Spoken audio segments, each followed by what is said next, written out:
wabarakatuh. Alhamdulillahi rabbil alamin, wassalatu wassalamu ala rasulillahil karim, sayyidina Muhammadin al-amin wa ala alihi wa sahbihi wa dhurriyyatihi wa ummatihi ila yaumiddin wa ba'd. Saudara-saudariku, apa kabar? Semoga kita semua senantiasa disehatkan, dirahmati dan diridhai oleh Allah Subhanahu wa taala dalam menjalani seluruh aktivitas yang kita tunaikan sampai dengan detik ini. Dan lebih daripada itu, semoga semuanya bernilai baik di hadapan Allah Subhanahu wa taala. Alhamdulillah, kita berjumpa kembali dalam kajian Aqsa Al-Quran Sunnah Solution. Sudah mendekati akhir-akhir di bulan Sya'ban. Dalam waktu yang tidak lama kita akan memasuki bulan Ramadan. Semoga Allah Subhanahu wa taala memberikan kekuatan terbaik dari segala persiapan yang tentunya kita akan coba persiapkan menuju bulan Ramadan. Insya Allah dalam kesempatan ini kita akan membahas kajian yang spesifik, spesial. Kita jeda sejenak dari pengkajian terhadap ayat-ayat Al-Quran yang biasa kita lakukan. Kita akan coba tampilkan persiapan-persiapan menjelang Ramadan seperti yang pernah kami utarakan di pertemuan-pertemuan sebelumnya. Dan dengan izin Allah kita janjikan untuk diulas sebelum sampai ke Ramadan, sehingga insya Allah saat memasuki bulan Ramadan, seluruh pelajaran-pelajaran yang bisa kita kaji demi persiapan ke Ramadan telah kita tuntaskan, sehingga di bulan Ramadan kita bisa optimal menunaikan ibadah seperti yang kita akan programkan sesuai dengan petunjuk dari Al-Quran dan hadis-hadis Nabi Muhammad SAW. Untuk itu mari kita meluruskan niat kita karena Allah Subhanahu wa taala, memohon perlindungan dari Allah dari segala hal yang bisa mengganggu fokus kita untuk belajar, dan tentunya berharap penuh kepada Allah supaya diberikan pemahaman yang baik dan kemampuan untuk mengamalkan seperti yang Allah inginkan dan Allah ridhai, insya Allah. Baik, kita akan coba membahas tema spesifik kali ini tentang keutamaan bulan Sya'ban dan kaitannya dengan Ramadan. Pembahasan kita setidaknya akan mengacu kepada beberapa poin berikut. Mohon izin di malam hari ini saya akan banyak sekali mengefektifkan waktunya supaya materi yang kita dapati akan lebih banyak, lebih terukur, dan tentunya akan lebih berkesesuaian dengan persiapan Ramadan kita. Yang pertama, terkait dengan Sya'ban ini, kita akan bahas dari segi pengertiannya dulu, teman-teman sekalian. Apa yang dimaksud dengan Sya'ban, kan? Lalu yang kedua terkait dengan aktivitas Nabi Sallallahu Alaihi Wasallam, aktivitas ya Rasulullah Sallallahu Alaihi Wasallam di bulan Sya'ban, ya kan? Lalu setelah itu kita akan sambungkan dengan korelasi Sya'ban dengan Ramadan, ya. Sya'ban dengan Ramadan, sehingga insya Allah apa yang kita lalui di hari-hari bulan Sya'ban ini menuju Ramadan dalam waktu yang tidak lama, bukan hanya kita jalani dengan program, tapi berkesesuaian dengan sunnah atau jalan hidup Rasulullah Sallallahu Alaihi Wasallam. Bismillahirrahmanirrahim. Kita langsung saja teman-teman sekalian, Sya'ban. Jadi kalau kita tuliskan seperti ini, ya. Sya'ban, sin besar, ain, ba, nun. Gini ya. Ini adalah bulan ke-8 dalam urutan bulan-bulan yang ditetapkan di tahun Hijriyah, mengacu pada tahun Hijriyah. Ini posisinya yang ke-8 teman-teman sekalian. Kalau kita turunkan dulu dari bulan pertama, namanya Al-Muharram, pakai alif lam ya, Al-Muharram. Demikian. Saya pernah terangkan dengan cukup detail perbedaan antara Muharram, Haram, kemudian Al-Muharram. Secara singkat, kalau Muharram itu dasarnya segala yang diharamkan, tidak diperkenankan, kan? Kemudian kalau haram itu hukumnya, mabuk itu Muharram, bertengkar itu Muharram, berperang, berselisih, tidak ada hal yang tidak dibenarkan itu Muharram, hukumnya haram. Korupsi, mencuri dan seterusnya, zina, haram hukumnya, perbuatannya Muharram. Nah, orang-orang di era bahkan sebelum Nabi SAW diutus sudah mengenal bulan ini, namanya Al-Muharram. Bila kita tambahkan waktu di depannya dengan alif lam, ya tambahan huruf maksudnya, alif dengan lam, diantaranya menunjuk pada momentum, keadaan yang pada saat itu diharapkan meninggalkan segala hal yang terlarang. Kenapa bulan pertama disebut dengan Al-Muharram? Memberikan kesan kepada kita bahwa penduduk pada masa itu bersepakat untuk meninggalkan segala hal-hal yang tidak baik, segala hal-hal yang bisa melahirkan sensitivitas yang negatif. Ya, secara spesifik mereka bersepakat tonggak perang dulu, nggak saling memprovokasi dan sebagainya. Jadi dikenal dengan bulan-bulan hurum nanti, ya. Jadi 3 berurutan kata Nabi. Yang pertama Al-Muharram. Ini sejak dari masa jahiliyah kesepakatan ini sudah dibangun. Jadi konsensusnya berlaku bahkan sebelum terlahirnya Nabi Sallallahu Alaihi Wasallam. Ini bulan pertama dikenal dengan apa? Al-Muharram. Jadi saya ingin tegaskan kepada teman-teman semua bahwa penamaan bulan-bulan yang tersusun sekarang di tahun Hijriyah itu sebelum diutusnya Nabi Muhammad SAW sudah ada. Ya, dan nanti maknanya penamaan bulan itu sesuai dengan peristiwa-peristiwa yang terjadi. Jadi di jahiliyah itu apa peristiwanya itu disebutkan nama waktunya, termasuk nanti ke tahun. Ya, Nabi kenapa tahun lahirnya disebut dengan tahun gajah? Karena ada peristiwa yang menyertai pada masa itu, datangnya Abraha dengan pasukannya dengan mengendarai gajah berniat menghancurkan Ka'bah, yang kemudian mereka secara viral kisahnya binasa seluruhnya, seperti yang kita ketahui. Ya.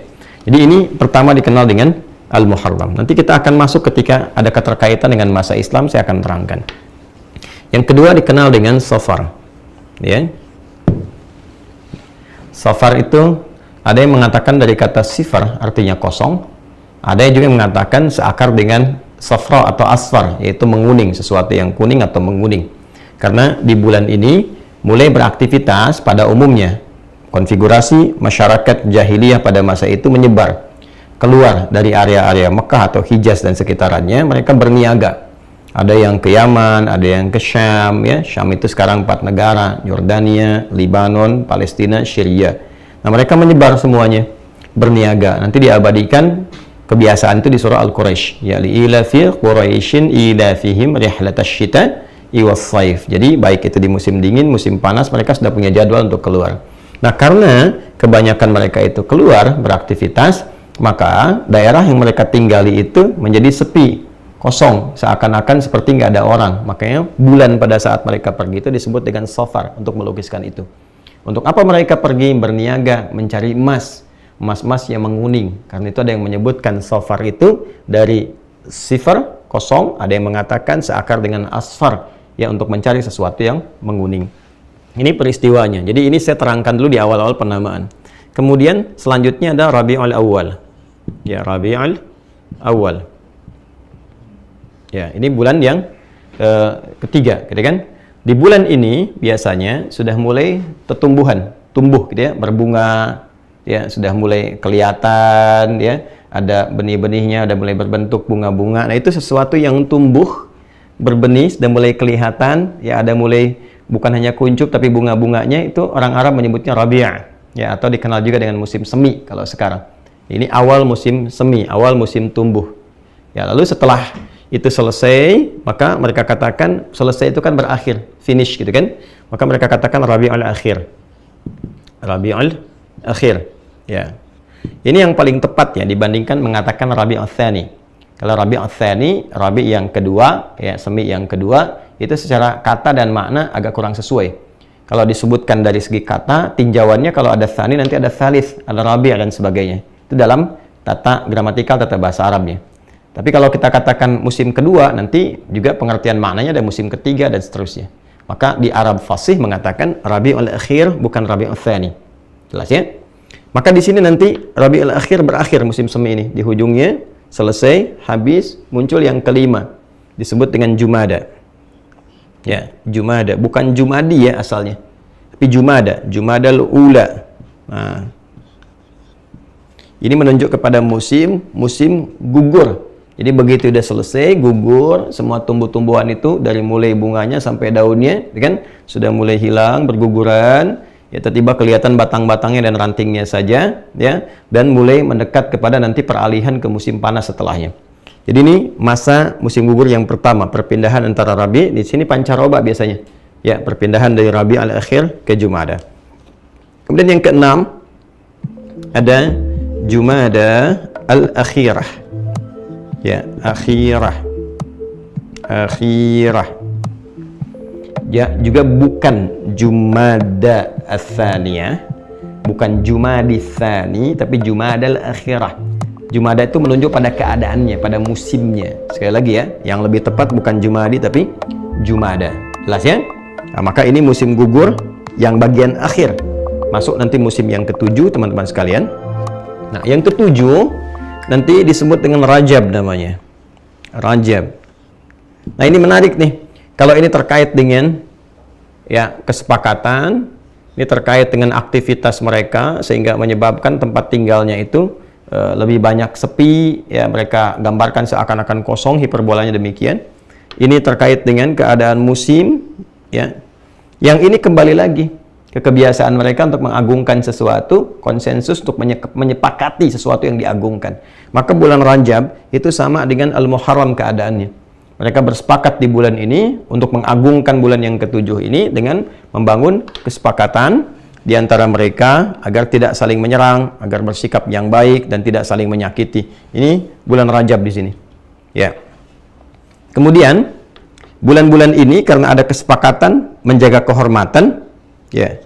Bulan untuk menjaga kehormatan, bulan menjaga dari perbuatan yang buruk, yang negatif dan sebagainya.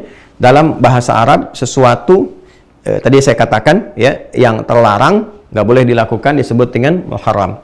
Waktunya eventnya Al-Muharram. Jadi udah dimulai dari hari pertama di bulan pertama. Adapun yang ketujuh ini untuk mengagungkan kembali. Ketika diagungkan ya dalam bahasa Arab disebut dengan Rajab namanya. Ya, dari kata tarajjub, sesuatu yang agung, yang besar. Ya, yang biasanya yang menjaga ini secara konsisten namanya suku Mudhar. Nah, di sini teman-teman sekalian, hukumnya masih ingat tadi kan dikatakan haram ya. Haram berkelahi, haram memprovokasi, haram bertengkar di antara mereka, sepakat tuh. Bahkan sebelum datangnya era Nabi Muhammad SAW diutus dan membawa risalah. Nah, asal kata haram sendiri dalam bahasa Arab sebetulnya adalah seakar dengan kata hormah. Diserap ke dalam bahasa Indonesia menjadi hormat, ya kan? Nah, hormat itu apa maksudnya? Ya, menjaga diri kita agar tampil dalam keadaan yang baik, yang terhormat dalam bahasa kitanya, tidak ada celahnya. Karena itu datangnya hukum haram sebetulnya untuk menjaga kehormatan diri kita supaya tidak terjebak pada segala hal yang merendahkan wibawa dan kehormatan kita, bukan hanya di hadapan Allah tapi juga di hadapan manusia. Ya, karena itulah sebetulnya ketika seseorang, maaf lompat sedikit, ketika seseorang misalnya maaf sekali ada yang mencuri, sebetulnya perbuatan mencuri itu bisa merendahkan dirinya. Begitu diketahui kan diekspos, ketahuan, kemudian setelah itu rendah, orang tahu, dicela dan sebagainya. Nah, Allah nggak pengen seperti itu. Allah ingin menjaga diri kita sehingga tampil terhormat, tampil baik. Makanya muncul hukum haram. Nah, haram itu sudah ada di masa-masa bahkan sebelum eranya Islam pada hal yang disepakati dalam konteks masyarakat, tapi terbatas sifatnya. Ya, seperti di bulan Al-Muharram, Rajab yang diagungkan. Nah, begitu masuk ke bulan ke-8, ini dia nih. Jadi, kalau kita mau hitung 1, 2, 3, 4, 5, 6, 7. Nah, bulan ke-8 ini disebut dengan Sya'ban. Sudah mulai terasa panas. Ya, mulai terasa panas. Bahkan nanti puncaknya di bulan ke-9. Saya lompat sedikit dulu ya untuk memberikan pemahaman lebih utuh nanti. Ini mulai terjadi peralihan. Dari sini kan musim gugur nih. Ini pendahuluan panas nih. Ini mulai terasa nih panasnya. Sampai nanti puncaknya akan terasa di bulan 9. Kita bicara sebelum era Islam ya. Baik. Di bulan 9 ini nanti ada akumulasi puncak panas yang sangat luar biasa, yang sifatnya sangat terik membakar. Jadi kalau nyimpan sesuatu itu kayaknya saking panasnya bisa hangus gitu. Ya. Jadi kalau teman-teman bawa kerupuk, kalau di kita kan dia mengecil kan. Nah, kalau di Timur Tengah itu bisa terbakar gitu, hangus gitu ya. Jadi saking teriknya, saking panasnya. Itu sesuatu yang membakar, itu disebut dengan yang terik membakar, disebut dengan Ramadha namanya. Atau Ramdha, ya, dari kerikil yang panas terbakar. Ya, Ramadha atau Ramdha. Jadi kalau orang Arab itu berjalan, beraktivitas, terus dia menapak di gurun-gurun pasir, atau misalnya di bukit-bukit yang ada kerikilnya dan merasa panas, nah itu mereka mengatakan Ramadha atau Ramdha. Kalau itu bertambah panasnya dan saking panasnya seperti seakan membakar, maka rubah menjadi bentuk superlatif. Ujungnya ditambah dengan alif dan nun. Dari Ramadha tambahkan alif dan nun plus alif dan nun. jadi Ramadan. Ini asalnya. Ya, ini secara kata asalnya demikian, Ramadan. Nah, jadi penamaan Ramadan ini sudah ada sebelum era Islam, ya, dalam konteks yang dibawa risalahnya oleh Nabi Muhammad SAW. Jadi sebelum Nabi diutus, sebelum Nabi lahir bahkan sudah ada nama Ramadan, tapi spesifik hanya menunjuk kepada cuaca yang terik membakar saja. Saking membakarnya, saking panasnya, maka dinamakan dengan Ramadan. Panas membakar, panas terik. Ya, terik membakar. Baik. Nah, kalau sudah muncul musim panas yang terik membakar ini, maka potensi-potensi untuk menemukan sumber air menjadi terbatas. Ya, karena oase pun beberapa bagian bisa kering. Saking panasnya kan terserap, teman-teman. Ya kan, kita sudah pahami betul kan di pelajaran-pelajaran, bahkan di fisika yang kita ketahui kan, serapan-serapan itu dari yang ada kalau semakin panas gitu kan, maka air-air yang mengumpul itu bisa terserap menjadi awan dan mungkin juga turun hujan dan sebagainya atas kuasa Allah Subhanahu wa taala. Secara singkat, ini bisa kering beberapa sumber. Karena itulah masyarakat memutuskan sebelum tibanya musim panas terik yang membakar ini dan sulit menemukan sumber-sumber air, maka setiap suku-suku dikenal dengan kabilah-kabilah. Ya kan? Kabilah itu dari bahasa Arab, dari kata qabilah. Ya, qabilah jamaknya qabail. Kata qabilah begini. Qabilatun. Ya, qabilah. Jamaknya qabail. Contohnya Quran surah 49 ayat 13. Ya ayyuhan nasu inna khalaqnakum min dzakarin wa untha wa ja'alnakum syu'uban wa qabail. Ya. Nah, jadi di kabilah-kabilah suku itu sepakat di kalangan masyarakat bahwa mereka mesti menyebar, dikasih gugus tugas lah, task force, ya, kasih gugus tugas, ini kamu ke daerah A, ini kamu ke daerah B, berpencar masyarakat itu untuk mencari sumber-sumber air agar bisa dikumpulkan di awal sebagai persiapan untuk hadirnya bulan Ramadan, situasi yang panas, terik, membakar. Maka menyebarnya masyarakat dari kabilah-kabilah ini, masyarakat dalam bahasa Arab disebut dengan sya'bun. Ya, sya'bun. Sya'b. Jamaknya nanti syu'ab. Ya, atau nanti syu'ub. Seperti di Quran surah 49 ayat 13, syu'uba wa qabail. Ya. Ini ya. Jelas? Kalau mereka tersebar untuk mencari sesuatu, maka orang Arab mengatakan tasya'ab, ya tasya'ub, ya tasya'aba, ya tasya'abu, tasya'uban, nyebar semuanya, ya. Nah, penyebaran ini kalau disifati secara masif, berbentuk superlatif, banyak yang menyebar, semangat untuk mencari, maka berubah kalimatnya menjadi sya'ban. Seperti Ramadan jadi Ramadan, sya'ab jadi sya'ban, ya kan? Jadi bulan ke-8 kenapa disebut dengan Sya'ban? Pada mulanya di bulan ini masyarakat di era-era jahiliyah mempersiapkan diri untuk mencari bekal-bekal spesifik dalam bentuk air, sumur-sumur, oase-oase yang mereka kumpulkan untuk disimpan menjelang persiapan bulan ke-9. Itu asalnya. Jadi begitu masuk bulan ke-9 mereka sudah punya persediaan air. Jadi kalaupun nggak keluar, kan? Tapi sudah ada yang cukup setidaknya selama sebulan ke depan. Nah, karena ini panas terik membakar, ya maka aktivitas pun agak sepi, agak tipis. Rata-rata mereka beristirahat dan sebagainya. Ya, situasinya juga menyesuaikan yang bisa dikerjakan saja. Sampai nanti muncul bulan yang ke-10 disebut dengan Syawal. Ini sudah mulai teriknya itu sudah mulai menipis, terasa teduh kembali. Bulan ke-10 disebut dengan Syawal. Ya. Kenapa disebut dengan Syawal bulan ke-10 ini? Karena di bulan ke-10 ini sudah mulai berdatangan penduduk-penduduk dari luar Arab, sekitaran Hijaz, dari luarnya mulai datang. Dari Yaman, dari Syria, dari macam-macam tuh ya, ke Syam, ya, Yordania, Lebanon, sekarang tuh datang dari Syam, dari Yaman, datang ke titik pusat di Mekah, di area Ka'bah. Untuk apa? Mereka ingin berhaji Karena nanti syariat haji ini dari era Nabi Ibrahim alaihissalam, jadi ajarkan dengan putranya Ismail alaihissalam, ya Ibrahim dan Ismail alaihissalam, itu sudah ada petunjuk risalahnya.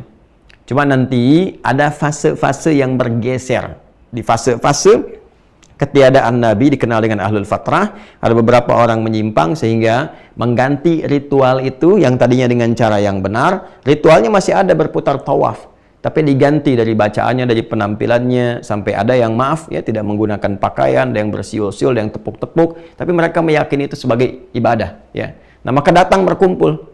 Jadi mulai di awal di bulan ini, mulai datangnya. Jadi tidak spesifik di waktunya di bulan ke-12. Mereka datang lebih awal supaya mempersiapkan diri ya dari perjalanan, kemudian bisa istirahat di beberapa titik untuk bisa bersih-bersih dulu, yang kelak nanti tempat itu disebut dengan mikot. Asalnya tempat-tempat sumur tuh. Jadi siapa yang lewat baik mau dagang ataupun mau berhaji, berhenti, minum di situ, bersih-bersih dulu sehingga mereka bisa punya energi lagi saat beraktivitas sampai ke sini. Nah, karena di bulan ke-10 ini datang banyak orang dari luar, berkumpul banyak, kan? Di area-area sekitaran Mekah dan sekitarannya atau di Hijaz, maka jumlah penduduk seakan-akan meningkat, jadi banyak. Nah, meningkat dari pertambahan sesuatu, itu bahasa Arabnya disebut dengan Syawal. Makanya bulan ke-10 kenapa disebut dengan Syawal? Asalnya adalah terjadi peningkatan penduduk di area sekitaran Mekah dan sekitarannya. Itu asalnya. Ya. Nah, apa yang mereka lakukan? Mereka ingin menunggu sampai bulan ke-12, berangkat dari awal, terus dari Syawal berangkat, datang, tunggu, mulai menyiapkan, kalau yang mau jualan di lapak-lapak, kalau mau persiapan, mereka sudah persiapan di beberapa tempat, sehingga orang-orang Arab yang biasanya keluar dari situ untuk berniaga, untuk merantau, nah karena orang yang dikunjungi datang ke situ, mereka memilih duduk-duduk santai. Dalam bahasa Arab, duduk-duduk santai disebut dengan Dzulqi'dah. Ya? Ada yang menyebut juga dengan Dzulqa'dah, bulan yang ke-11. Ya, Dzulqi'dah atau juga disebut dengan Dzulqa'dah, bulan 11. Bulan duduk-duduk santai karena yang dikunjungi itu telah datang. Baik ya, untuk apa? Untuk menuju bulan puncak yang ke-12 pada pelaksanaan haji. Nah, itu akan diabadikan di Quran nanti dengan munculnya ayat 198 ya sampai dengan ayat ke-203. Kalau urutan haji dan umrohnya dari 196. Tapi nanti terkait dengan niaga, ada yang haji, ada yang niaga, dan sebagainya, itu dari ayat 198 sampai ke 203-nya, sampai kemudian ke Mina. Nah, ini bulan ke-12 dikenal dengan bulan Dzulhijjah, bulan haji yang banyak orang kemudian datang dengan dua tujuan, baik untuk menunaikan ibadah, ataupun juga ada yang hanya sekedar berniaga saja. Ya, laisa 'alaikum junahun an tabtaghu fadlan min rabbikum. Ya, kalau cuma datang mau jualan juga nggak ada dosanya, tapi nggak ada pahalanya juga. Jadi nanti orang datang ke musim haji itu, ya pada akhirnya ada dua tujuan. Ada yang betul untuk ibadah, ada yang berniaga. Nah, ini teman-teman, pada asalnya demikian. Ya. Nah, secara singkat saja, sekarang karena kita sedang ingin menerangkan tentang Sya'bannya, jadi, di bulan ke-8 di era sebelum Nabi SAW diutus, bulan ini dijadikan sebagai momentum oleh masyarakat untuk mencari air, ya, menyebar untuk menemukan sumber-sumber air sehingga dapat dikumpulkan menuju persiapan bulan Ramadan. Setelah tiba era Islam, ada sesuatu yang menarik, ya. Hal yang pertama, sebelum sampai ke Sya'ban, nama-nama ini semua dipertahankan. Baik kan? Nama-nama ini semua dipertahankan, tidak dirubah. Jadi tidak semua yang ada di tradisi jahiliyah misalnya itu seketika dirubah, tidak. Nanti ada 3 pendekatan. Ya. Pendekatan yang pertama, kalau bertentangan dengan syariat, sama sekali bertentangan, itu nanti dihilangkan, diganti dengan yang lebih baik. Ya kan? Banyak sekali yang hal-hal yang terkait demikian. Contohnya ya yang paling ekstrim dari aspek akidah misalnya penyembahan, kan, dari terhadap patung misalnya dan sebagainya, yang ini bertentangan dengan syariat dalam bab tauhid tentunya. Nah, ini kemudian diganti secara total, kan, diluruskan kepada konsep yang benar, dan itu pun dijelaskan rinci sekali kenapa Tuhannya Allah, kenapa begini, kenapa begitu, dan sebagainya. Yang kedua, nanti ada yang kemudian diterima tapi caranya dibenarkan. Ya, misal dalam hal kelahiran, mereka seringkali nanti memotong satu binatang tertentu, nanti darahnya dioles-olesin ke bayi yang baru dilahirkan. dengan harapan dengan mengoleskan itu ada capaian-capaian atau harapan-harapan tertentu. Oleh Islam diganti nanti dengan hadirnya akikah. Ya, jadi ada akulturasi budayanya diserap, tapi diganti dengan akikah, diluruskan maknanya. Dan yang ketiga, ada yang kemudian diterima secara total, ya, dan total ini maknanya dipertahankan atau disambungkan dengan nilai-nilai dalam syariat. Yang seperti diterima total, kayak abu-abu gitu kan, itu untuk menghormati orang tua yang baru punya anak pertama. Sehingga Rasulullah pun SAW dikenal dengan Abul Qasim. Itu menunjuk kepada anak pertama yang terlahir untuk menghormati statusnya yang berubah menjadi ayah dan istrinya berubah menjadi ibu. Itu untuk penghormatan. Ya. Nah, kemudian seperti yang ini diterima, tapi ada kesesuaian makna yang sebelumnya hanya hampa terkait dengan peristiwa dan gambaran-gambaran cuaca saja. Sekarang ada korelasi yang terkait dengan nilai-nilai dalam perjalanan syariat. Ya, contoh, kita ingin gambarkan ke sini misalnya. Satu aja. Kenapa bulan pertama disebut dengan Al-Muharram? Yang tadinya menunjuk pada konsensus untuk tidak bertindak yang buruk, semua menjaga kesepakatan dalam kebaikan, itu dipertahankan. Bahkan sama disebut dengan bulan Hurum. Maka disebut tahunnya tahun Hijriyah. Hijrah ya-nya menunjuk kepada nisbah, taknya ke sifat. Jadi kalau orang ingin berhijrah, ikut berhijrah, punya sifat orang hijrah, hal yang pertama harus ia lakukan adalah meninggalkan segala yang diharamkan oleh Allah Subhanahu wa taala. Berlatih meninggalkan yang diharamkan dari ujung kepala sampai ujung kaki. Kalau dia bisa melakukan itu, maka nanti sifar, ya, dia akan terbebas dari dosa, nol. Ya, maksiatnya nol, dosanya nol, sehingga ada potensi-potensi untuk banyak berbuat baik. Ini di antara contoh-contohnya. Ini saya berikan dua untuk mempercepat mengantarkan ke Sya'ban. Sekarang, jadi pada masa era Islam dipertahankan semuanya termasuk Sya'ban. Apa kaitan Sya'ban yang dulunya hanya sekedar mencari air saja dengan konteks keadaan atau pemaknaan di era Islam yang khususnya nanti terkait dengan aktivitas Rasulullah SAW dan korelasinya dengan Ramadan. Kita telah mengetahui bahwa di penanggalan Hijriyah, saya tuliskan begini, ya, asalnya kan ini dari kata hijrah ya teman-teman. Hijrah menunjuk pada peristiwa berpindahnya Nabi SAW dari kota Mekah Al-Mukarramah ke Yathrib yang kelak menjadi Al-Madinah Al-Munawwarah. Nah, yang dipelajari di hijrah ini sebetulnya bukan perpindahannya saja dari aspek sejarah, tapi lebih pada kurikulumnya. Ingat itu ya, sifatnya, keadaannya, ya kan? Jadi ada kurikulum di hijrah ini, bukan sekedar pindah. Jadi jangan diartikan hijrah itu dari aspek perpindahan fisikalnya saja, tempatnya, bukan itu poinnya. Toh kalau tidak ada sifat-sifat yang menyertainya, tidak akan diperintahkan untuk berhijrah. Tapi ada sesuatu yang dipertimbangkan di situ untuk melakukan perbuatan hijrah, karena di dalamnya ada pesan-pesan dan kurikulum-kurikulum yang mengantarkan pada kebaikan. Buktinya ketika Nabi pindah, suasana yang tertinggal, yang kotor, yang banyak konflik berubah jadi suasana kota kan, sehingga dikenal dengan Al-Madinah Al-Munawwarah. Singkatnya nanti kalau kita ngaji hadis misalnya di Sahih Al-Bukhari lah, kita ambil misalnya di Kitabul Iman, Nabi memberikan definisi yang sangat spesifik tentang hijrah adalah berupaya untuk berpindah dari kebiasaan yang kurang baik, segala yang tidak Allah sukai, kepada perbuatan-perbuatan, bahkan sifat dan sikap yang Allah senangi. Berpindah dari yang diharamkan kepada yang dihalalkan, dari yang kurang baik kepada yang baik. Itu disebut dengan hijrah. Nah, kalau kita ingin ikut ke situ dinisbatkan, maka tambahkan ya sebelum tak ini. Ingin ikut sifatnya misalnya, maka tambahkan ya sebelum sifat menjadi hijriyah. Ya kan? Maka tahun ini dalam penanggalan Islam disebut dengan tahun hijriyah, bukan hanya ingin mengingatkan peristiwa hijrahnya Nabi SAW dari Mekah ke Yathrib kelak jadi Al-Madinah Al-Munawwarah, tapi untuk merangkum kurikulum yang Nabi tunjukkan. Dan rangkuman kurikulum itu ada petunjuknya dari penamaan bulan. Nah, itulah indahnya dalam Islam, dari nama saja pasti ada makna, nggak ada yang hampa makna, tidak ada yang menyendiri.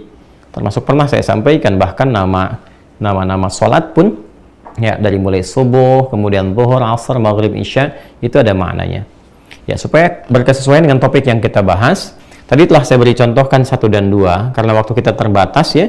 1 dan 2 itu kenapa Al-Muharram dipertahankan, makna dalam Islamnya apa, dari hijriahnya apa, Safar apa, sampai nanti akhir Dzulhijjah. Kita akan langsung ke bulan ke-8, karena topik kita ada di sini. Sya'ban yang di era jahiliyah hanya terbatas kepada penyebaran masyarakat dari kabilah-kabilah membentuk gugus tugas untuk menemukan mata air yang dengan itu diharapkan dapat dikumpulkan sebagai persiapan-persiapan menjelang musim panas yang terik membakar, yaitu di Ramadan. Maka ketika masuk ke era Islam, dan kita ketahui bahwa suasana itu kan akan terus dinamis ya, berubah, berputar, nggak sama. Sebagaimana fisik kita juga berubah, kreativitas berubah, lingkungan akan berubah. Dulu tempat tinggal kita misalnya tidak banyak jalan-jalan yang bagus, sekarang sudah bagus-bagus, ada gedung-gedung, ada kreativitas yang banyak dan sebagainya. Pun demikian, di era-era saat zaman jahiliyah, di era Nabi telah berubah, masyarakat lebih baik, kreativitas lebih tinggi, dan musimnya kan berputar. Ya, itulah bedanya kenapa Hijriyah ini nanti menjadi waktu yang ditetapkan untuk ibadah, bukan menggunakan pada patokan kalender Masehi untuk ibadah-ibadah yang sifatnya bulanan atau tahunan, kecuali yang sifatnya harian, yang menjadikan matahari sebagai titik, gitu ya, titik untuk pengetahuan waktu perpindahan dari waktu harian. Kalau harian kan ngeliatnya matahari, ya seperti sholat misalnya, patokannya matahari, bayangannya dari sinar matahari. Tapi kalau menggunakan ibadah yang siklusnya bisa masuk bulanan atau tahunan sifatnya, seperti puasa misalnya, yang digunakan bulan, bukan matahari. Apa diantara hikmahnya? Ya, hikmahnya adalah dengan penggunaan acuan pada hilal ini, perubahan bentuk bulan ini, dan peredarannya nanti selama dalam 12 bulan selama 1 tahun, menjadikan keadaan berbeda-beda. Yang tadinya ada musim dingin, nanti tahun depan bisa ketemunya bukan musim dingin lagi, mungkin musim semi, mungkin musim panas, sehingga waktu menunaikan puasa itu terasa di semua waktu. Ya, kapan ada di musim dingin, jamnya bisa berubah dengan musim panas, dengan musim semi dan sebagainya. Sehingga tidak ada beban kepada seseorang untuk menunaikan di satu waktu saja. Ya, bisa terbayang kalau menggunakan patokan matahari, jatuhnya misalnya di bulan Juli atau Agustus, itu pasti akan panas terus. Dan subuhnya boleh jadi nanti jam 3 sudah subuh, ya, atau jam 4 sudah subuh, maghribnya bisa jam 8 dan sebagainya. Tapi ketika menggunakan patokannya itu bulan dan penanggalannya masuk kepada Hijriyah, maka hikmah besarnya untuk ibadah adalah supaya bisa merasakan ibadah di setiap saat dan berkahnya setiap waktu bisa diibadah. Nah, kaitan dengan pembahasan kita, yang dulu Sya'ban itu untuk mencari air dan sebagainya, suasananya kan sudah berubah, ya kan? Ya, belum tentu yang disebut Ramadan itu menjadi musim panas. Boleh jadi nanti musimnya jadi musim dingin, musimnya menjadi musim apa lagi? Musim semi. Ya, kita kan kalau puasa Ramadan nggak tentu jatuhnya selalu dingin kan? Ya kan? Disebutnya tetap Ramadan kan? Ya, padahal asalnya adalah panas terik yang membakar, ya kan? Dan seterusnya. Maka ketika masuk di era Islam, kejeniusan sahabat-sahabat Nabi ketika bermusyawarah, ada yang mengatakan idenya dari sahabat Ali bin Abi Thalib, yang lainnya mengatakan dari sosok-sosok yang lain bertemu bermusyawarah, menetapkan tetap tahunnya disebut dengan Hijriyah. Ini di era Umar bin Khattab nanti, usulannya dari Ali bin Abi Thalib radhiyallahu taala anhuma jami'an. Bulannya tetap sama namanya, tapi maknanya mengikuti makna-makna syariat. Bila di masa jahiliyah Ramadan dipahami hanya membakar secara fisikal, menghanguskan, maka ketika masuk nilai-nilai Islam yang value-nya sedemikian tinggi, maka Ramadan bukan hanya mengajarkan secara pendidikan fisik. Ramadan bukan hanya mengajarkan pendidikan fisik, tapi ada pendidikan intelektual, pendidikan spiritual yang terakumulasi di dalamnya sehingga melatih manusia secara sempurna menjadi lebih baik. Intelektualnya makin tajam, banyak mengaji, banyak belajar, banyak membaca, fisikalnya teratur makan minumnya, dan spiritualnya terisi dengan baik dengan ibadah. Sehingga apa? Sehingga hal-hal yang buruk, yang tidak ideal, itu dibakar, dihanguskan saat Ramadan. Dosa-dosa dibakar, digugurkan. Ya, dibakar habis, dihanguskan dengan amal-amal saleh. Kebiasaan buruk dibakar, dihilangkan dengan kegiatan yang lebih teratur, terprogram. Kapan makan, kapan minum, kapan beraktivitas, kapan sholat, kapan ibadah. Secara spiritual lebih matang, lebih tenang. Karena itu di Ramadan, emosi lebih tenang, mental lebih stabil, lebih kuat secara spiritual. Maka dibakar orang yang kurang bagus. Oke? Nah, tapi tidak semua orang-orang yang masuk kepada bulan Ramadan bisa punya persiapan yang demikian. Kecuali dia menyiapkan terlebih dahulu sebelum masuk ke Ramadannya. Itulah saya langsung gabungkan 2 dan 3. Apa korelasi Sya'ban dengan Ramadan di era Islam? Maka yang tadinya Sya'ban hanya dipersiapkan persiapan fisik memasuki musim panas, maka di era Islam Sya'ban bukan hanya persiapan fisik, tapi juga persiapan kepada seluruh nilai-nilai kemanusiaan yang dimiliki, baik itu fisikal, secara fisik, intelektual, dan spiritual. Ini yang paling utama.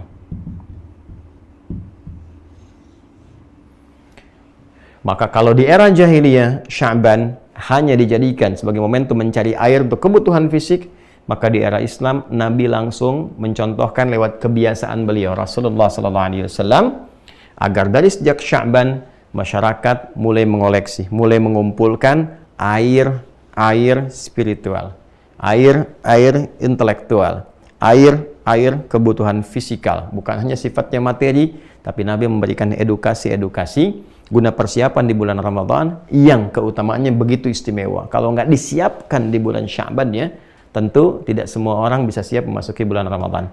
Itulah sebabnya kenapa dipertahankan dengan tetap bernama Sya'ban untuk memberikan kesan secara majazi, secara kiasan. Kalau kemarin di jahiliyah hakiki, ini masuk kepada majazi, majaz secara kiasannya. Kalau Anda membutuhkan air untuk kehidupan secara fisikal, maka kita pun butuh air untuk kehidupan spiritual. Karena itulah air yang kadang-kadang turun ke tanah yang kering bisa menggemburkan kembali dan melahirkan tumbuhan yang indah, bagus, bahkan dikonsumsi. Maka air spiritual bisa menjadikan hati yang kering menjadi tumbuh kembali, menggugurkan yang kotor, menghilangkan, membersihkan, dan menampilkan yang baik-baik sehingga berkreasi kembali. Itulah sebabnya kenapa tuntunan wahyu dalam Al-Quran, kadang dalam hadis-hadis sering digambarkan dengan air untuk memberikan isian-isian yang teduh, yang menggemburkan, menenangkan hati sehingga dia bisa mendorong kepada intelektualitas untuk merumuskan berbagai amalan kebaikan dan dieksekusi oleh fisik menjadi amal-amal soleh yang berkelanjutan. Itulah sebabnya ketika muncul bulan Sya'ban tetap dipertahankan, tapi tuntunan kurikulumnya mulai lebih lengkap, berbeda dari sebelumnya. Maka apa kebiasaan aktivitas Nabi SAW ketika memasuki bulan Sya'ban ini, khususnya terkait dengan Ramadan yang telah masuk di era Islam? Baik, yang pertama, kalau dulu hanya mencari air persiapan masuk ke bulan yang panas, yang terik, maka ketika masuk di era Islam, ini dikeluarkan dengan makna-makna tadi, membakar dosa, kan, menghilangkan kebiasaan buruk, menghilangkan segala yang tidak baik. Dalam bentuk apa? Dalam bentuk puasa. Ya kan? Maka sebelum masuk ke penunaian puasanya di bulan Ramadan, ada kegiatan yang direkam sempurna. Bahkan diinformasikan oleh Sayyidah Aisyah radhiyallahu ta'ala anha bahwa Nabi SAW dari sejak bulan Sya'ban sudah membiasakan menunaikan puasa sunnah dengan memperbanyaknya. Memperbanyak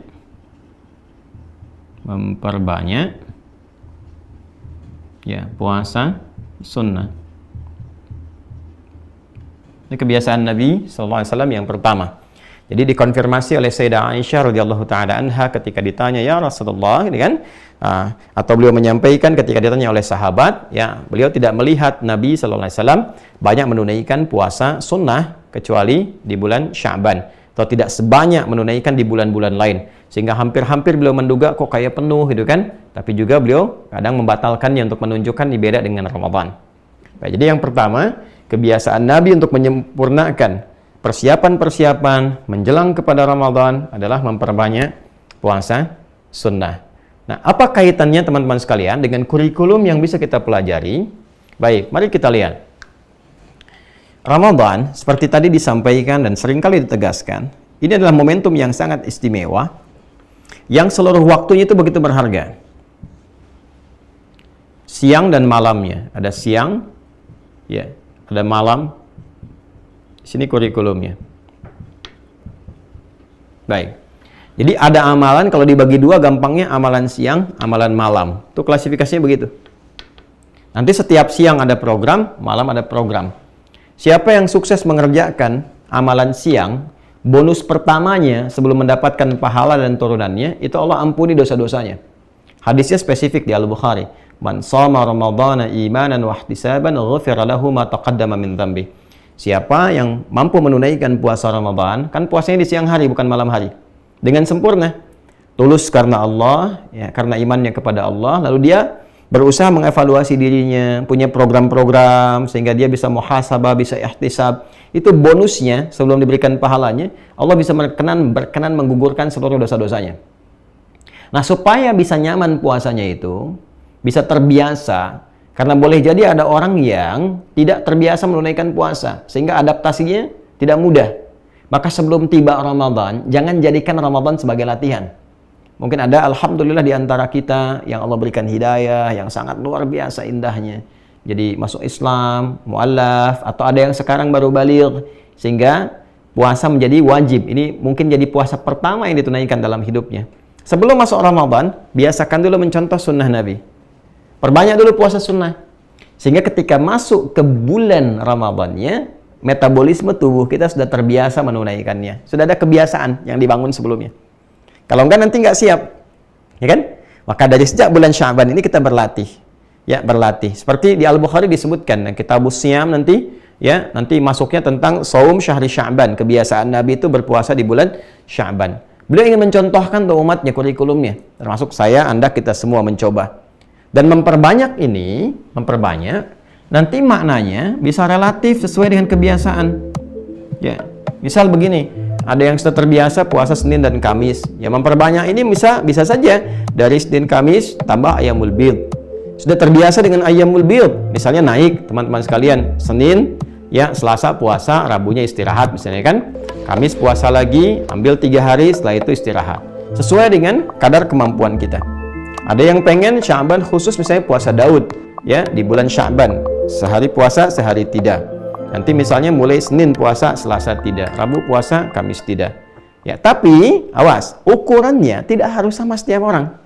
Ya, seperti ada beberapa orang yang memang nggak biasa puasa misalnya, nunggu Ramadan. Maka mungkin bagi orang-orang yang demikian, sehari sudah banyak, 2 hari sudah banyak, 3 hari sudah banyak. Ya, karena itu minimal dalam Sya'ban ini ada usaha untuk puasa dulu supaya kebiasaan tubuh kita itu mulai beradaptasi, metabolismenya mempersiapkan diri. Jadi nggak kaget ketika masuk Ramadan. Ya, laparnya nggak kecepetan gitu kan? Ya, bukanya jam 6, jam 3 udah lapar banget kan? Ya kan? Jam 4 udah kelaparan. Jam 5 udah wah, tidur tak karuan, ya kan? Tidur pun sudah nggak enak karena laparnya luar biasa kan? Akhirnya ke kamar mandi, kumur-kumur lagi. Nah, itu sesuatu yang menjadi tidak nyaman untuk dilakukan. Ya, karena itu rumus paling gampangnya, bagi yang belum pernah puasa sama sekali atau hanya menunggu Ramadan saja sehingga adaptasinya jadi lambat, cari waktu-waktu yang sekiranya umumnya banyak orang puasa yang sunnah. Misal Senin, ya kan? Atau Kamis. Ya, pertengahan kan sudah lewat teman-teman ya, Ayyamul Bidhnya. Nah, Senin atau Kamis. Nah, kalau sekiranya nggak ketemu Senin, nggak ketemu Kamis atau mepet, boleh kan Sya'ban memperbanyak. Hadisnya sahih itu, sahih. Ya, bahkan sahih banget gitu ya. Nah, itu bisa ambil Selasanya atau ambil Rabunya, ya silahkan, optimalkan. Yang penting berlatih puasa. Dan ditolong berkenan juga orang tua bersikap bijak. Mungkin kepada anak yang menjelang balik, yang betul-betul belum terbiasa puasa. Ketika dia memulai, ya bisa sama-sama di rumah informasikan, nanti motivasi. Ada yang mungkin berlatih nggak harus full dulu karena belum terbiasa anak-anak, ya kan?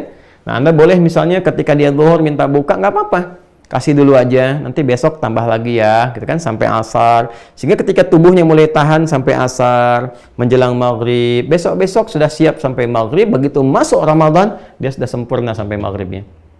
Jelas ya?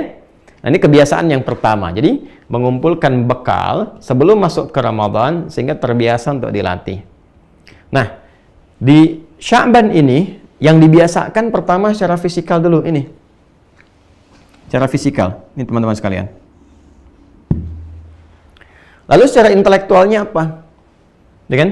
Nah, nanti kita juga punya target nih untuk mengumpulkan program. Misal, kalau Nabi kan sallallahu alaihi wasallam secara intelektual beliau senantiasa meluangkan waktunya dengan malaikat Jibril untuk bertadarus Al-Qur'an. Jadi Nabi membacakan ke malaikat Jibril sampai di akhir-akhir nanti masa menjelang wafatnya sampai 2 kali ya khatam itu. Ya, bukan sekedar membaca dengan benar, tapi malaikat Jibril mengurutkannya, kan menyempurnakan makna dan sebagainya. Ya, karena kan Nabi sifatnya diajarkan langsung. Nah, maka bagi kita yang ingin meniru apa yang diajarkan oleh Nabi Shallallahu Alaihi Wasallam secara intelektual, bisa punya program. Apa yang mau dipelajari nanti selama Ramadan, siapkan sejak Sya'ban. Ya, maka di antara ulama ada yang spesifik belajar memahami atau mendalami tafsir. Ya, ada yang Quran aja, dari menghatamkan, menemukan hukum, mengkaji lagi Qurannya selama sebulan itu. Tapi sudah disiapkan dari sejak persiapan Sya'bannya.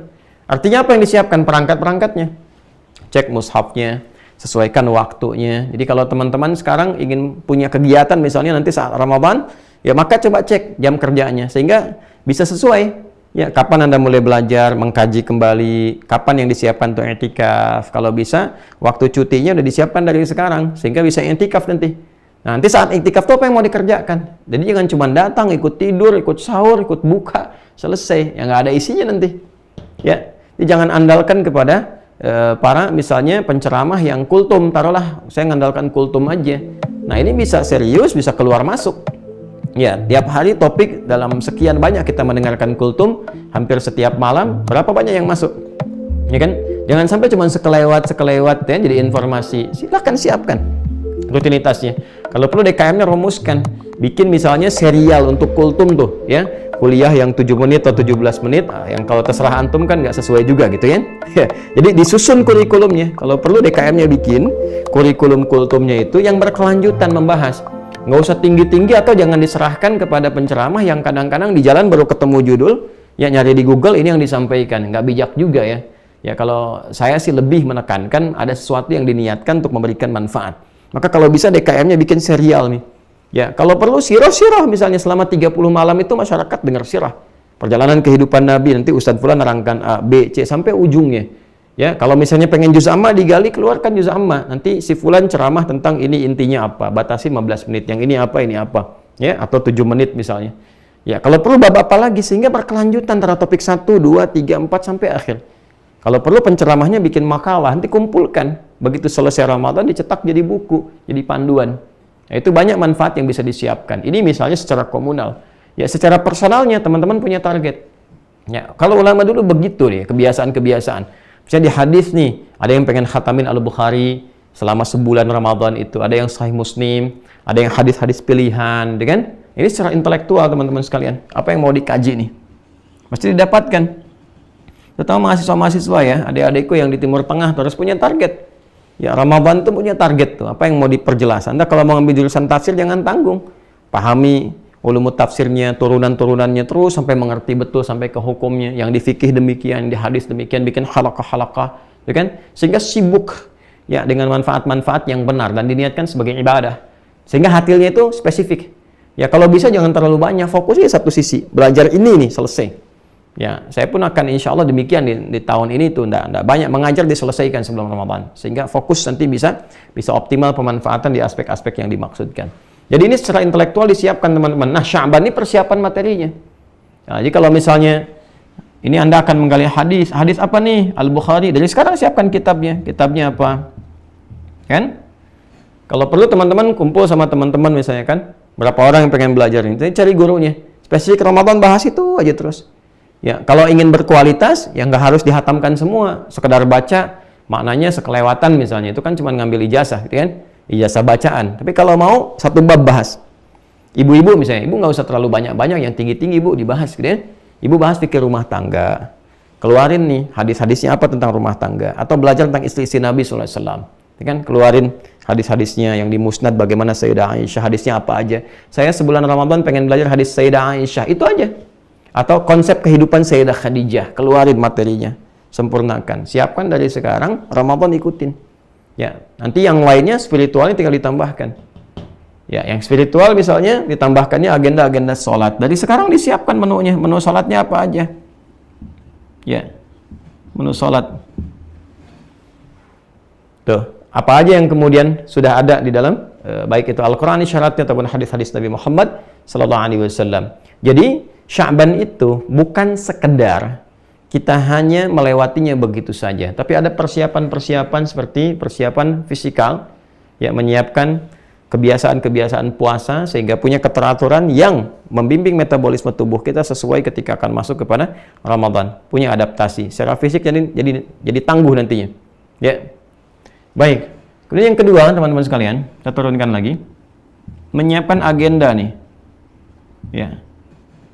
Yang akan dikerjakan selama Ramadan. Tadi yang detailnya saya turunkan. Ya, detailnya sudah saya turunkan. Nanti kalau misalnya sholat, turunkan dari sekarang jenis sholatnya apa saja. Secara intelektual mau ngaji apa saja. Ya kan? Kemudian nanti secara fisikal dari makanan-makanan disiapkan. Nggak apa-apa kok, boleh dari sekarang. Nyiapkan materi misalnya. Kumpulkan nanti dalam puasa ini. Insya Allah tidak ada perbedaan di awal Ramadan tahun ini. Insya Allah untuk wilayah Indonesia ya.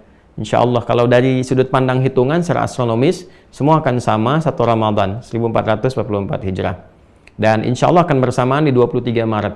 Anda boleh catat kata-kata saya ini, insya Allah akan bersamaan di 23 Maret 2023 Masehi satu Ramadannya, karena ketinggian hilalnya nanti secara astronomis ya itu sudah memenuhi semua kriteria yang disepakati di Indonesia, baik itu kriterianya BRIN kan dengan 3 derajatnya ya, kalau ngasih 6 derajat kan, ataupun juga nanti yang konsep hisab dengan wujudul hilal yang penting di atas 1 derajat. Nah, ketinggian hilal nanti di tanggal 22 menjelang tanggal 23 begitu matahari terbenam maghrib itu sudah 7 derajat. Ya. Bahkan mendekati 8 derajat, 7 derajat itu 57 menit kalau nggak salah itu. Jadi plus 7 derajat 57 menit itu sudah mendekati 8. Dan ini sudah di atas kriteria. Ya, imkan ru'yatnya kan 3 derajat. Ya, kemudian ini sudah 7. Jadi insya Allah tanggal 23 Maret itu insya Allah bersamaan dengan satu Ramadan. Agak sangat tidak ada kemungkinan untuk berbeda. Jadi kemungkinannya hanya satu pilihan saja, ada sama memulainya. Kecuali kriterianya tidak menggunakan hisab dan ru'yat. Kriterianya menggunakan misalnya ketinggian air pasang di laut. Atau misalnya hal-hal yang lain yang kadang-kadang tidak penting gitu ya. Nah ini insya Allah akan sama teman-teman, satu Ramadannya insya Allah akan sama, hanya mungkin akan ada perbedaan saat akan ada potensi perbedaan saat memasuki Idul Fitri, karena ketinggiannya baru 1 derajat 5 menit, ya nanti itu lain waktu untuk dibahas. Nah, tapi mau saya katakan kalau kita punya di sini satu Ramadan, ya, yang bersamaan insya Allah tanggal 23 Maret, ya sekarang masih tanggal 9 kan, ya kan? Ada 14 hari 2 pekan ke depan. Atau kita ambil 13 hari lah kalau ngitungnya misalnya dari besok gitu kan. Ya 12 sampai 13 hari. Nah, siapkan apa saja yang kita akan optimalisasikan saat Ramadan. Baik nanti puasa sunnahnya berdasarkan sunnah Nabi masih ada ke depan 12 hari. Ya, yang akhwat yang masih ada qadha yang belum selesai ada 12 hari itu bisa dioptimalkan. Ya, nanti dialog fikihnya di sesi yang lainnya kita bisa optimalkan karena kan sering ada pertanyaan yang berbeda-beda. Ya, tapi saya turunkan masih ada 12 hari untuk menyelesaikan itu. Ya, saya sampaikan dari sekarang supaya ada persiapan ya, karena ilmu itu penting untuk dikaji, digali sehingga kita tidak gelisah. Ya, gelisah kan suka nggak tenang. Ya, sama dengan lupa suka nggak ingat. Ya, baik. Balik ke sini teman-teman sekalian. Ini Sya'ban. Jadi setelah memperbanyak puasa sunnah, nanti menyiapkan agenda. Nah, lalu yang ketiga teman-teman sekalian, menyiapkan mental yang kokoh. Ya, mentalitas itu penting karena nanti awal-awal dikasih rahmat sama Allah. Akan semangat semua. Awal-awal Ramadan itu semangat semuanya.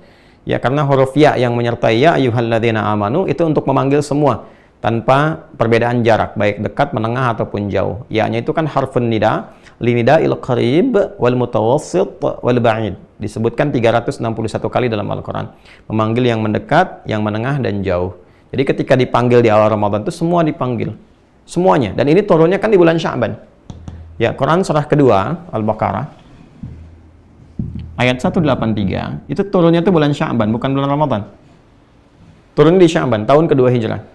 Kenapa turun di bulan Sya'ban? Salah satu hikmahnya untuk persiapan menuju Ramadan. Jadi ada persiapan selama sebulan untuk mempersiapkan diri sebelum Ramadan. Ya, karena kalau eventnya besar kan mesti siap-siap. Anda punya event dunia kan, wah, luar biasa besarnya, siap-siapnya berapa tahun sebelumnya. Itu Piala Dunia aja kan siap-siapnya 5 tahun sebelumnya, ya kan? Atau 4 tahun sebelumnya. Udah siap-siap semuanya tuh, event-event dunia itu, Allahu Akbar itu kan. Nah, ini event akhirat lah, dunia akhirat bahkan. Dunia akhirat nih Ramadan nih, seharusnya kita siap-siap di setiap waktu. Ini minimal, paling akhirnya itu kan Sya'ban udah siap-siap. Nah, itu dipanggil semua tuh. Ya ayyuhalladzina amanu, ayyuhanya, ayyunya munadah, hanya tanbih. Ayyuha disebutkan 150 kali untuk mengingatkan dan menegaskan. Ya Allah udah ngingetin sebulan sebelum Ramadan, siap-siap semuanya. Optimalkan diri gitu kan. Nah, ini di awal Ramadan dikasih tuh pakai huruf ya, dipanggil semua. Karena itu di awal Ramadan semua semangat karena mendapatkan rahmat Allah semua. Ya, nanti yang jarang ngaji-ngaji, yang jarang ke masjid tuh penuh masjidnya gitu kan. Terus siap optimis puasa di awal waktu. Tapi karena mentalitasnya berbeda, tidak dikuatkan dari awal, kadang-kadang pertengahannya mulai menurun kan. Gitu, sehingga di masjid itu menjadi munculnya fenomena berkemajuan, maju sapnya ke depan. Mulai kosong, mulai sepi dan sebagainya. Dan penilaian puasanya nggak semangat seperti di awal karena mentalitasnya nggak dikuatkan sebelumnya, kurang motivasi. Maka nanti ada satu petunjuk-petunjuk untuk menguatkan mental supaya kokoh apa yang disiapkan. Nanti ada petunjuknya juga, ada doanya nih teman-teman. Nanti ada doa sejak di bulan Sya'ban, dari mulai masuk Sya'bannya ke pertengahan sampai ke ujungnya, sampai ketika melihat hilal itu ada doanya, sampai lihat hilal ada doanya. Masya Allah. Hilal tuh, hilal, siap-siap ya. Banyak dicari tuh. Saya kalau sudah dekat Ramadan tuh kadang-kadang suka lihat beberapa orang bercanda tapi ya memberikan gejolak kepada hati yang luar biasa. Hilal dicari, taunya lagi tidur katanya. Rupanya ada security namanya hilal. Dicari setiap tahun sekali. Ya, 2 kali sama Idul Adha ya. Nah ini teman-teman balik ke sini. Jadi mentalitas nanti ketika ngelihat tuh ada doanya juga. Ya, Allahumma ahillahu alaina bil yumni wal iman was salamati wal islam rabbi wa rabbukallah. Hafal itu ya di At-Tirmidzi. Nanti insyaallah kita akan bahas itu ketika menjelang ke dekat waktunya. Nanti teman-teman kita akan belajar dan maknai, pahami betul maksudnya apa gitu dari situ. Ini gambarannya supaya dengan itu Allah jaga mental kita itu kuat sampai akhir. Dan insyaallah bisa dikatakan mendekati gitu kan, kekuatan dengan kekuatan Allah berikan mendekati kriteria yang Allah inginkan, Rasul inginkan melalui penunaian puasa Ramadan ini. Nah ini gambarannya teman-teman sekalian. Jadi Sya'ban, kenapa disebut Sya'ban? Apa korelasinya dengan Ramadan? Sya'ban disebut Sya'ban terkait dengan masa Islam karena masyarakat diminta bersiap-siap, mempelajari, mengumpulkan bekal-bekal yang bisa menjernihkan hatinya sehingga tetap optimis, dekat dengan Allah dan semangat menunaikan ibadah. Seperti orang-orang di masa sebelum Islam, semangat berpencar mencari air untuk menghidupkan keadaan dirinya menjelang Ramadan. Maka diharapkan dengan mengumpulkan bekal-bekal di bulan Sya'ban, ketika masuk di Ramadan, Ramadan akan optimal ditunaikan dengan baik sehingga bisa membakar, menghilangkan, menggugurkan segala potensi-potensi yang kurang baik yang ada pada diri manusia. Dosa-dosa, sifat buruk, perilaku yang tidak baik dan sebagainya bisa berubah menjadi lebih baik, lebih mulia karena sudah ada persiapan sebelumnya. Kebiasaan Nabi Sallallahu Alaihi Wasallam yang dicontohkan kepada kita di bulan Sya'ban menjelang ke Ramadan, pertama secara spesifik beliau menuntun untuk memperbanyak puasa sunnah dengan hikmah-hikmah yang tadi telah kita utarakan, baik itu terkait persiapan fisik supaya punya adaptasi menjelang Ramadan, metabolisme tubuhnya bisa menyesuaikan, ataupun juga melatih orang-orang yang belum terbiasa dengan puasa supaya optimal, merencanakan agenda yang disiapkan saat Ramadan sehingga tidak bingung masuk kepada Ramadan hanya ikut arus saja. Apa yang kemudian bisa dialami, Islam memberikan persiapan sehingga optimal ketika masuk Ramadan. Dan terakhir, memberikan pencerahan untuk penguatan mental sehingga muncul mentalitas yang kuat, yang optimal, yang baik ketika masuk di bulan Ramadan. Pertanyaannya, agenda apa saja yang sekiranya Nabi pernah tunjukkan untuk bisa kita siapkan sehingga agenda ini yang spesifik kita bawa saat Ramadan, kita tidak capek lagi, nggak lelah lagi, termasuk doa-doa yang mengiringi supaya mental kita kuat. Nah ini akan kita bahas insya Allah di pertemuan berikutnya ya. Jadi kita akan optimalkan teman-teman di pertemuan berikutnya. Nah bagi teman-teman yang ingin memperluas bacaan, insya Allah saya sudah menyiapkan nanti panduan satu buku yang memandu kita semua supaya bisa optimal Ramadan. Dalam tahap cetak sekarang ini insya Allah tanggal 12 mungkin ya sudah selesai. 12 itu hari Ahad ya, sekarang 9, besok 10 Jumat di wrapping dulu, nanti teman-teman bisa dapatkan di Wah Corner. Ini ada buku makna ayat puasa ya. Nah di buku makna ayat puasa ini sudah saya tuangkan teman-teman sekalian dari mulai panduan Rasulullahnya, kemudian dari syarat ketentuan, pengetahuan dasar tentang puasa, sampai ke penafsiran ayat-ayat puasa secara detail setiap hurufnya, dari huruf ya ayyuhalladzina amanu, ya-nya apa, ayyuha apa, ladzina apa, sampai ke ujungnya sehingga insyaallah bisa jadi bahan bacaan nomor 2 pendalaman intelektual sebagai persiapan menjelang Ramadan. Nanti hari Sabtu atau Ahad kami informasikan, barangkali Senin sudah mulai bisa teman-teman akses di Uwah Corner, ya, atau sebelumnya mungkin bisa diakses sehingga nanti bisa secara serempak teman-teman di admin Uwah Corner bisa mengirimkan di hari Senin. Ya, insya Allah ya, nanti dicek saja di admin kita. Ini bagian yang pertama. Yang kedua, mohon izin teman-teman sekalian, insya Allah ada beberapa jadwal ceramah sampai dengan ke depan, baik yang online ataupun yang offline, termasuk yang di luar kota juga. Materi-materinya akan berkesinambungan, jadi dari sini akan terus menyambung, sehingga nanti bisa optimal, dan kita akan siapkan spesifik nanti untuk mengisi di Ramadan. Ya, seperti tahun-tahun sebelumnya, insya Allah di sini ada istimewa untuk Ramadan tahun ini, karena saya akan masukkan salah satu programnya, program untuk pendalaman tafsir Juz Amma. Nanti saya sedang siapkan ya beberapa bahan-bahannya yang nanti spesifik nanti teman-teman bisa dapatkan. Kita lihat apakah nanti di Aku Suka ataupun program yang lain yang menyertai. Jadi Ramadan insya Allah kita akan optimalkan. Kemudian di Sya'ban ini kita akan teruskan beberapa hal yang kita jadikan sebagai persiapan-persiapan intelektual. Dalam arti pengetahuannya kita bereskan. Semua pengetahuan selesai, begitu sudah selesai, masuk Ramadan tinggal kita nikmati dan praktekkan apa yang telah kita pelajari. Jadi dalilnya sudah kita pahami, argumentasinya sudah kuat, tinggal kita praktekkan dalam kehidupan. Itu yang pertama. Nah, yang kedua, teman-teman sekalian, saya mengucapkan terima kasih mendalam pada teman-teman yang turut membersamai untuk berwakaf pembangunan pesantren, dan saya izinkan mengupdate besok, mungkin insya Allah saya tunjukkan juga gambar-gambar terbarunya, bahwa alhamdulillah beberapa spot ya ada yang sudah cukup bergerak lebih baik karena kita speed up ya. Guest house insya Allah bisa ditempati, kemudian ada ruangan kelas ya, satu gedung itu sudah sekitar 85% ya, 15% lagi tinggal penambahan dalamnya untuk perbaikan dan sistem berjalan. Kemudian ada asrama, barangkali masih sekitar 50-60%-an.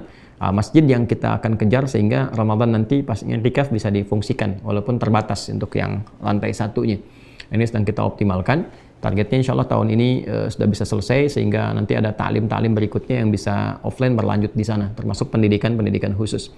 Saya ucapkan terima kasih dan masih terbuka teman-teman untuk wakaf, untuk pembangunan pesantren sampai insya Allah di akhir tahun ini. Jadi kalau sudah selesai ya sudah selesai dan jadi wakaf, bukan milik pribadi saya. Tidak, saya nggak punya sedikit pun di situ ya yang saya miliki untuk pesantren ini, baik tanahnya sampai bangunan dan sebagainya itu diwakafkan untuk kepentingan umat Islam dan dikelola oleh nanti Yayasan Ma'had Islam Rafiah Akhyar atau MIRA. Alhamdulillah nanti adik-adikku yang saya utus untuk belajar di luar dimanapun ya, yang sekarang ada di Madinah, ada di Ummul Qura di Mekah, di Al-Azhar, sampai di Libya ya, kemudian juga ada yang di Sudan ya, pada waktunya kalian kembali saya sudah siapkan, jadi nanti akan membersamai termasuk yang dengan saya di sini, yang belajar di sini, yang juga setingkat perkuliahan ya, insya Allah kita siapkan sebaik-baiknya. Ikhlaskan niat kalian untuk betul-betul mengabdi. Ini bukan proyek dunia, ini proyek akhirat ya, yang baik, belajar yang benar sehingga pulang-pulang ilmunya cukup baik. Tepikan segala hal yang bisa mengganggu sehingga insya Allah kalau kalian niatkan berjuang, Allah muliakan. Jangan takut dengan dunia, Allah pasti akan penuhi, pasti Allah akan penuhi. Jangan takut dengan dunia, niat kalian untuk akhirat. Kalau ahli dunia jadi beri, apalagi kalian ahli akhirat ya, bekerja untuk di bumi, dunia diberi. Kalian ini bekerja untuk sesuatu yang lebih besar, pasti Allah akan cukupkan, Allah akan berikan. Dan fokus kepada niat yang benar ya, belajar yang betul sehingga pulang-pulang yang dibawa ilmu. Kalau kalian tak cukup ilmunya, saya akan minta sempurnakan lu. Nggak akan ada di sekitaran saya kecuali cukup ilmu yang dibutuhkan dan benar-benar spesifik untuk kebutuhan-kebutuhan ke depan. Nah, teman-teman, bagi yang berminat untuk berwakaf masih terbuka sampai akhir tahun ini di nomor rekening 111, satunya 3 kali ya, 111 4444 ya, 4-nya 4 kali, 4444 142 111 4444 142. Banknya Bank Syariah Indonesia BSI atas nama Yayasan Ma'had Islam Rafiah Akhyar. Yayasan Ma'had Islam Rafiah Akhyar BSI Bank Syariah Indonesia, nomor rekening 111 4444 142. Nah, itu yang pertama saya umumkan. Yang kedua, teman-teman sekalian, saya ingin menegaskan bahwa insya Allah untuk Ramadan ini kita akan memulai puasa serempak, tidak ada perbedaan, khususnya di Indonesia, yaitu tanggal 1 Ramadan 1444 Hijrah, yang insya Allah bersamaan dengan 23 Maret 2023 Masehi, mengacu kepada hitungan astronomisnya bahwa ketinggian hilalnya itu sudah 7 derajat, sehingga standar yang diterapkan di Indonesia saya kira terpenuhi keseluruhannya, sehingga potensinya sangat besar sekali dan kecil sangat tidak ada ya, kalau dari segi astronomi dan sebagainya sangat tidak ada kemungkinan untuk berbeda. Kita niatkan semua baik-baik, semuanya juga rukun, baik, tertib dan saling menghormati, dan dengan itu mengharap ridha Allah Subhanahu wa ta'ala. Demikian insya Allah kita akan update kembali jadwal-jadwal sehingga teman-teman bisa siapkan sebelum kami mengajar sampai dengan ke depan. Terima kasih atas perhatiannya. Salam hormat saya bagi yang terhubung saat ini. Saya lihat tadi ada yang dari Jeddah juga, ada yang dari ya Malaysia yang dekat-dekat ya, terhubung juga dari Jepang. Teman-teman yang kemarin saya berada di Jepang, semoga Anda sehat, yang di Tokyo, di Osaka, dan saya juga mohon maaf beberapa daerah yang belum sempat saya kunjungi karena keterbatasan waktunya. Insya Allah tetap kita tersambung. Teman-teman yang di Amerika, yang di Kanada, di Auckland, di Sydney, ya juga di beberapa negara yang lain terhubung. Insya Allah ta'lim tetap berjalan, nanti koneksinya online kita upayakan maksimal, dan semoga Allah merahmati kita semua. Termasuk yang di Indonesia tanpa kecuali. Baik, saya sapa Anda semua yang di mana aja ini. Ada di Surabaya ya, Surabaya mana lagi? Sumeneb, ada Madura ya, Madura tadi saya lihat, ada Madura, Bekasi, Cilacap ya, ada beberapa yang lainnya yang sekarang terhubung. Ya, saya menyayangi Anda semua karena Allah Subhanahu wa ta'ala, dan mohon didoakan supaya istiqomah keseluruhannya. Insyaallah kita bersambung kembali. Terima kasih, semoga Allah muliakan. Allahumma taqabbal minna innaka antas sami'ul alim wa tub 'alaina innaka antat tawwabur rahim. Rabbana atina fid dunya hasanah wa fil akhirati hasanah wa qina adzabannar. Allahumma barik lana ya Allah fi hadzal syahr, syahr Sya'ban, wa balighna Ramadan bi rahmatika ya arhamar rahimin. Wa sallallahu ala sayyidina Muhammad wa ala alihi washabbihi ajma'in. Wa akhiru da'wana subhanakallahumma wa bihamdika nashhadu an la ilaha illa anta nastaghfiruka wa natubu ilaik. Walhamdulillahi rabbil alamin. Assalamualaikum warahmatullahi wabarakatuh.